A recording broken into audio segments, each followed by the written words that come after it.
হিন্দু মায়ের গায়ে যদি হাত দেয়, হিন্দু বোনের গায়ে হাত দেয়, আমরা মুসলমান মেয়েগুলোকে কবর থেকে তুলে নিয়ে এসে ধর্ষণ করব। মনে আছে কথাগুলো? জোরে বলেন মনে আছে না ভুলে গেছেন? জোরে বলেন মনে আছে? আজকের আমাদের দুশ্মন আমরা অনেক সহ্য করেছি, আজ আমাদের ইমানি আঘাত দিয়েছে, ঠিক না বেটা? তবে আজ আমরাও চাইছি ইসলামের দুশ্মনদের সাথে কেমন আচরণ করতে হয়।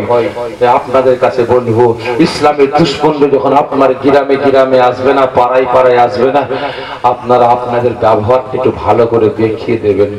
রাজি আছেন তো? রাজি আছেন তো? কি করবেন? চেম্বার বলুন, কিসের চেম্বার?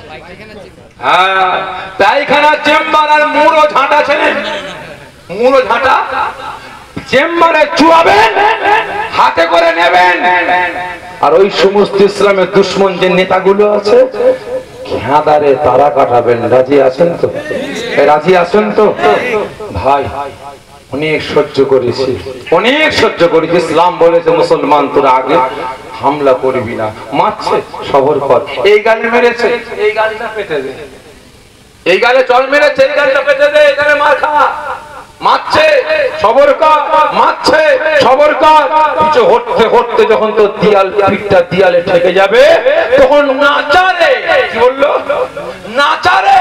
তোর জীবনকে বাঁচাবার জন্য, বদলা নিবার জন্য না, প্রতিশোধ নিবার জন্য না, তোর জীবনটাকে বাঁচাবার জন্য ঝাঁপিয়ে পড়তে হবে। কারণ ভাই আজ ইমানকে বাঁচাবার জন্য ঝাঁপিয়ে পড়ার সময় এসে গেছে। সকলকে বলছে মজবুত হন। আল্লাহ পাক আমাদের সকলকে মুজাহিদ হিসাবে কবুল করে নেন।